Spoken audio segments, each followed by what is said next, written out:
رکانہ قریش کا نامور پہلوان تھا۔ اس کے مقابلے کا طاقتور کوئی دوسرا نہ تھا۔ وہ بھی آپ صلی اللہ علیہ وسلم کے ساتھ بکریاں چراتا تھا۔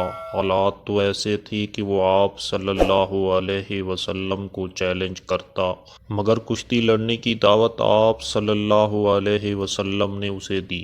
اس پر اسے تعجب ہوا کہ مجھ جیسے پہلوان کو یہ چیلنج، چنانچہ وہ آمادہ ہو گیا اور کہا کہ کشتی جیتنے والے کو کیا ملے گا۔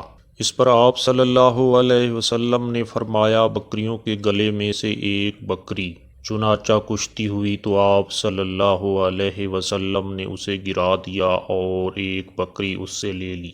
آپ صلی اللہ علیہ وسلم نے پھر کہا کہ دوسری بار کشتی کرو گے؟ تو رکانہ نے کہا ہاں۔ اب دوسری بار کشتی ہوئی تو پھر آپ صلی اللہ علیہ وسلم نے اسے گرا دیا اور اس سے ایک اور بکری لے لی۔ اب تو رکانہ پریشان ہو کر ادھر ادھر دیکھنے لگا کہ کوئی دوسرا انسان اسے کشتی میں مات کھاتے ہوئے دیکھ تو نہیں رہا۔ آپ صلی اللہ علیہ وسلم نے پوچھا، تجھے کیا ہے کہ ادھر ادھر دیکھ رہا ہے؟ رکانہ نے کہا، یہ دیکھ رہا ہوں کہ چرواہوں میں سے کوئی مجھے دیکھ تو نہیں رہا کہ اس کو بھی میرے مقابلے کی ہمت ہو جائے، کیونکہ میں تو آج تک سب سے زور آور آدمی مشہور ہوں۔ آپ صلی اللہ علیہ وسلم نے فرمایا، تیسری بار کشتی کرو گے؟ اگر جیت گئے تو ایک بکری تمہاری۔ رکانہ نے ہاں کر لی اور کشتی شروع ہو گئی۔ اب کہ بھی آپ صلی اللہ علیہ وسلم نے رکانہ کو گرا دیا اور اس سے ایک بکری لے لی۔ اب تو رکانہ کا برا حال تھا، وہ دل شکستہ اور غمگین ہو کر بیٹھ گیا۔ یہ دیکھا تو آپ صلی اللہ علیہ وسلم نے فرمایا، رکانہ تجھے کیا ہے؟ رکانہ نے کہا، پہلی بات تو یہ ہے کہ 3 بکریاں میں آپ صلی اللہ علیہ وسلم کو دے چکا ہوں۔ جب واپس جاؤں گا تو گلے کے مالک کو کیا جواب دوں گا؟ دوسرا یہ کہ میں تو اپنے کو قریش کا سب سے طاقتور شخص سمجھتا تھا، مگر آج تو میں ایسا نہ رہا۔ آپ صلی اللہ علیہ وسلم نے فرمایا، اچھا چوتھی بار پھر کشتی کرتے ہو؟ رکانہ نے کہا کہ کیا اب 3 بار پٹ جانے کے بعد بھی؟ آپ صلی اللہ علیہ وسلم نے فرمایا، اچھا سنو، تینوں بکریاں میں تجھے واپس کیے دیتا ہوں۔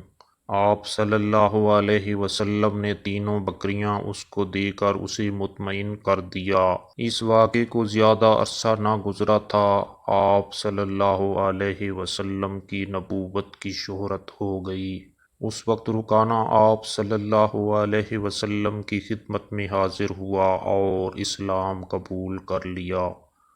حضرت رکانہ کہتے ہیں کہ یہی واقعہ اللہ تعالیٰ کی طرف سے ایک سبب بنا کہ میں اسلام لے آیا، کیونکہ مجھے یقین ہو چکا تھا کہ آپ صلی اللہ علیہ وسلم نے مجھے اپنی طاقت سے زیر نہیں کیا، بلکہ ضرور کوئی دوسری طاقت مجھے مغلوب کرنے کا سبب بنی ہے۔ رسول اللہ صلی اللہ علیہ وسلم کا ایک نامور پہلوان کو چیلنج کرنا ظاہر کرتا ہے کہ آپ صلی اللہ علیہ وسلم کو اللہ تعالیٰ کی مدد پر پورا بھروسہ تھا کہ ضرور آپ صلی اللہ علیہ وسلم کو کامیابی ہوگی، جو رکانہ کو حیرت میں ڈال دے گی، اور رکانہ جب سوچے گا تو پھر میری نبوت پر ایمان لے آئے گا۔ چنانچہ ایسا ہی ہوا۔ جیتنے پر بکریاں وصول کرنا بھی کسی مالی منافع کے لیے نہ تھا، ورنہ آپ رکانہ کو بکریاں واپس نہ کرتے، مگر آپ صلی اللہ علیہ وسلم نے تو اس کو پریشان دیکھ کر ہی بکریاں واپس کر دیں، حالانکہ اس نے اس سلسلے میں آپ صلی اللہ علیہ وسلم سے کوئی التجا نہیں کی تھی۔